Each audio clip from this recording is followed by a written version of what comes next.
कुछ फ्रेंड्स आपस में बातें कर रहे होते हैं। इन्हीं में से एक लड़की जिसका नाम अथीना होता है, वो अपने फ्रेंड्स को बताती है कि हंट की डेट करीब आ रही है और लोगों को मारने से अच्छा आइडिया और कुछ भी नहीं हो सकता। इसके बाद हमें एक सीक्रेट लोकेशन दिखाई जाती है जहाँ पर हम कुछ लोगों को देखते हैं। ये लोग असल में अथीना के ग्रुप के मेंबर थे जो उस वक्त चैटिंग कर रहे थे। अचानक से यहाँ पर एक आदमी आ जाता है जो काफी डरा और काफी घबराया हुआ होता है और साथ में वो कंफ्यूज भी होता है कि तबीयत खराब हो रही थी। इसीलिए इनमें से एक जो डॉक्टर होता है वो उसके पास आकर उसे रिलैक्स करने के लिए कहता है और जमीन पर लेटा देता है। इसके बाद वो एक पेन मांगता है और इस आदमी के गले में मार देता है, जिससे इसके गले से बहुत सारा खून बहने लगता है। लेकिन वो आदमी उठता है और एक बोतल को तोड़कर उनसे अपने आप को बचाने की कोशिश करता है, जिससे ये सभी लोग हड़बड़ाने लगते हैं। तभी अथीना यहाँ आकर अपनी सैंडल की हील को उसकी आंख में घुसा देती है,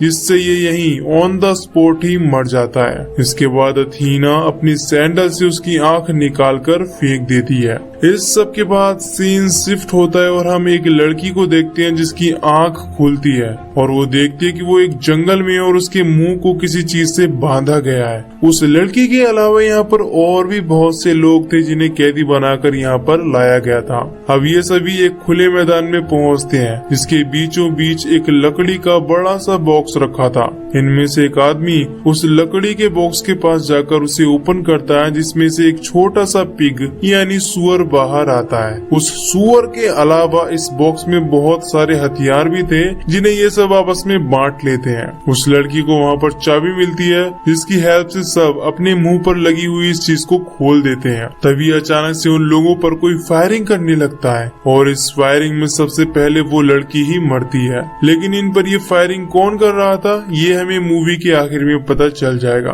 खैर, एक औरत यहाँ से भागने की कोशिश करती है जो कि एक गड्ढे में गिर जाती है। एक आदमी उस लड़की की हेल्प के लिए जाता है और वो देखता है कि वो गड्ढे में बिछाई गई जाल में गिरी है। वो उस लड़की को बाहर निकालता है, जिसके बाद ये दोनों जंगल की तरफ भागने लगते हैं। लेकिन तभी उस आदमी का पांव एक माइन पर आ जाता है और वहाँ पर ब्लास्ट हो जाता है। ये आदमी तुरंत मर जाता है, लेकिन वो लड़की दोबारा से जाकर गड्ढे में गिर जाती है। तभी दूसरा आदमी उस लड़की की हेल्प करने के लिए आता है, लेकिन अब उसकी बॉडी का आधा हिस्सा ब्लास्ट हो चुका था और आधा गड्ढे में पड़ा था। लड़की उस आदमी से अपने आप को शूट करने बोलती है, पर यह आदमी उसे शूट नहीं करता। इसके बाद वो खुद उससे गन छीनकर खुद को शूट कर लेती है। इसके बाद वो आदमी जंगल की तरफ भागता है जहाँ पर वो 3 लोगों से मिलता है। इन लोगों के सामने वायर्स की एक दीवार थी जिसे ये फांदने लगते हैं, लेकिन एक आदमी पीछे ही रह जाता है और उस पर कोई तीर से अटैक करने लगता है। जिसके बाद ये आदमी वापस पीछे की ओर भागता है ताकि वो उन लोगों को मार सके जो उस पर अटैक कर रहे थे,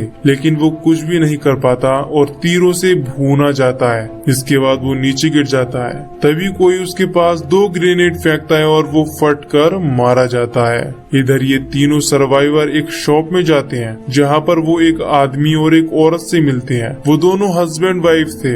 अब ये लोग इनसे इस जगह की लोकेशन पूछते हैं तो ये बताते हैं कि हम अरकानसास नाम के स्टेट में हैं। ये सुनकर ये सभी हैरान हो जाते हैं और समझ जाते हैं कि जितने भी सभी लोग हैं वो अलग अलग जगह से पकड़कर यहाँ लाए गए हैं। अब इनमें से एक औरत वो यहाँ पर रखी हुई कोई चीज खा लेती है, जिससे उसके मुंह से झाग निकलने लगती है और वो इस वजह से मारी जाती है। तभी ये दोनों शॉपकीपर्स मास्क पहनकर यहाँ पर जहरीली गैस छोड़ देती हैं और इनमें से एक को शूट करके मार डालते हैं। अब इससे हम समझ पाते हैं कि ये दोनों किसी प्लान का हिस्सा हैं। खैर, इसके बाद हम देखते हैं कि ये स्टोर को क्लीन करने लगते हैं और डेड बॉडीज को छुपा देते हैं। अब ये स्टोर इस तरह से चमका देते हैं जैसे यहाँ पर कुछ हुआ ही नहीं। तभी यहाँ पर एक और लड़की आती है और इस लड़की का नाम क्रिस्टल होता है, जो इनसे पूछती है कि वो किस जगह पर है। इस पर ये वही जवाब देते हैं कि हम अरकानसास में हैं। इसके बाद क्रिस्टल शॉप से सिगरेट खरीदती है, लेकिन जब उसे चेंज मिलता है तब उसे उन शॉपकीपर्स पर डाउट होने लगता है और वो गन से उन दोनों को मार डालती है, क्योंकि अरकानसास के हिसाब से ये सिगरेट महंगी बेच रहे थे।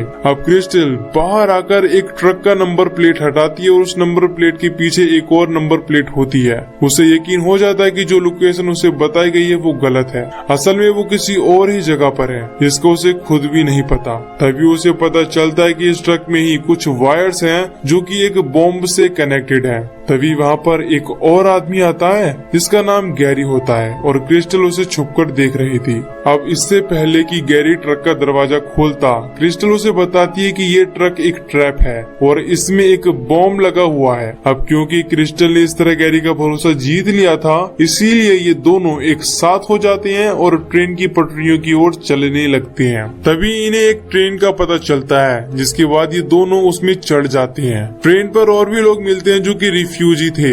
गैरी क्रिस्टल को बताता है कि ये लोग सिर्फ उन्हें गुमराह करने के लिए हैं और ये भी उन लोगों के साथ मिले हुए हैं जो हमें मारना चाहते हैं। तभी कुछ दूरी पर जाकर उस ट्रेन को कुछ सोल्जर्स रोक लेते हैं और सब लोगों को बाहर निकालते हैं। गैरी उन सोल्जर्स को बताता है कि ये सब रिफ्यूजी फेक हैं, लेकिन उसकी बात पर कोई ध्यान नहीं देता और वहाँ से चले जाते हैं। तब माइक नाम का आदमी गैरी के पास आता है और उसे कहता है, मुझे नहीं लगता कि वो तुम्हारी बातों पर यकीन करेंगे। माइक को इंग्लिश बोलता देख गैरी परेशान हो जाता है। तभी वो आदमी कुछ बातों को रिवील करता है। वो कहता है कि सिर्फ मैं उन लोगों के साथ मिला हुआ हूँ, इसके अलावा बाकी सारे रिफ्यूजी असली हैं और वो सोल्जर्स भी असली हैं। इस बात पर गैरी को बहुत गुस्सा आ जाता है और वो उस पर झपट पड़ता है, जिसके बाद कुछ बॉम्ब्स उसके पास से गिरते हैं और इनमें से एक बॉम्ब वो माइक की पैंट के अंदर डाल देता है। इसके बाद बॉम्ब के ब्लास्ट होने से माइक मारा जाता है। फिर वो सोल्जर क्रिस्टल को एक कैंप में ले जाते हैं, जहाँ क्रिस्टल एक आदमी से मिलती है जो कि उसकी तरह ही प्रिजनर होता है, लेकिन वो किसी तरह वहाँ से भाग गया था। तभी यहाँ पर एक आदमी आकर उन दोनों को अपने साथ ले जाने लगता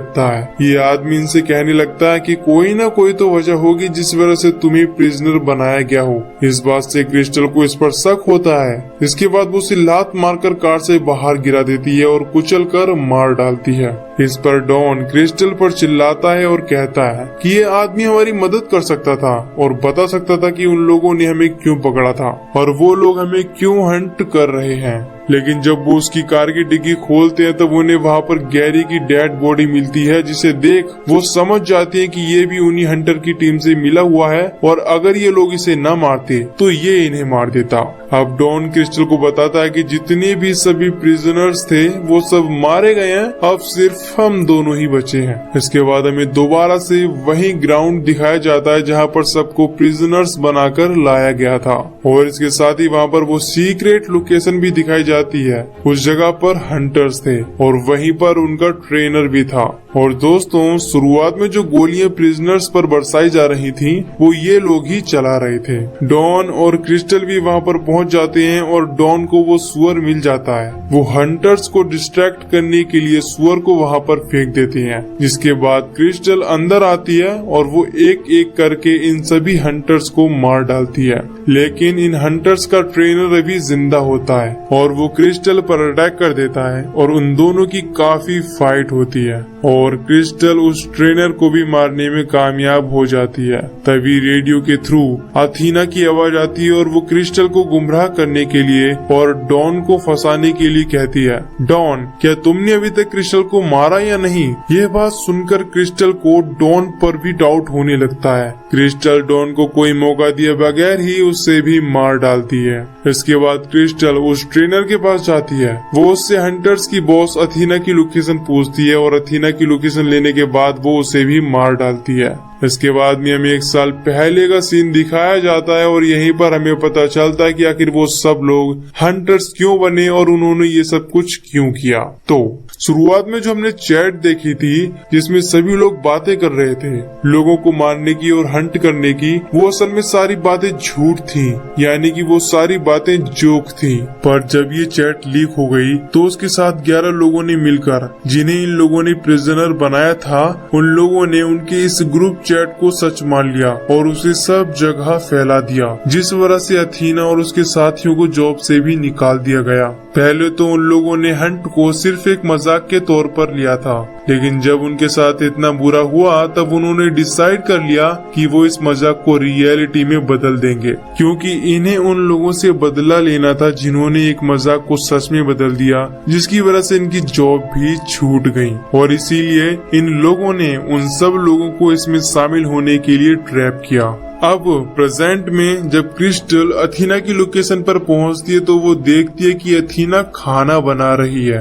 अब ये दोनों आपस में बातें करने लगती हैं। अथीना क्रिस्टल से कहती है कि मुझे उसके बारे में सब कुछ पता है और वो उसकी फैमिली बैकग्राउंड का मजाक भी बनाती है। लेकिन क्रिस्टल कहती है कि तुम जिस क्रिस्टल की तलाश कर रही हो वो मैं नहीं हूँ, बल्कि तुमने गलत क्रिस्टल को फंसाया है। इसी के साथ इन दोनों के बीच फाइट होती है और वो दोनों घायल हो जाती हैं और नीचे गिर जाती हैं। इसके बाद वो दोबारा फिर से उठती हैं और फाइट करने लगती हैं, लेकिन लास्ट में क्रिस्टल जैसे तैसे जीत जाती है और अथीना हार जाती है। अब अथीना कुछ देर बाद मर जाती है पर क्रिस्टल जिंदा बच जाती है। वो अथीना का बनाया हुआ खाना खाती है और उसके ही कपड़े पहनती है और उसके डॉग को लेकर वहाँ से जाने लगती है। बाहर की ओर उसे अथीना का प्राइवेट जेट दिखता है। इसके बाद वो पायलट और हॉस्टेस को बंदूक की नोक पर टेक ऑफ और उसकी खातिरदारी करने के लिए बोलती है और यहीं पर ये मूवी खत्म हो जाती है। तो दोस्तों, अगर आपको ये मूवी की एक्सप्लेनेशन पसंद आई हो तो वीडियो को लाइक और चैनल को सब्सक्राइब जरूर कर देना। बाकी मैं मिलूंगा आपसे न्यू वीडियो में। Till then take care, love you, bye bye.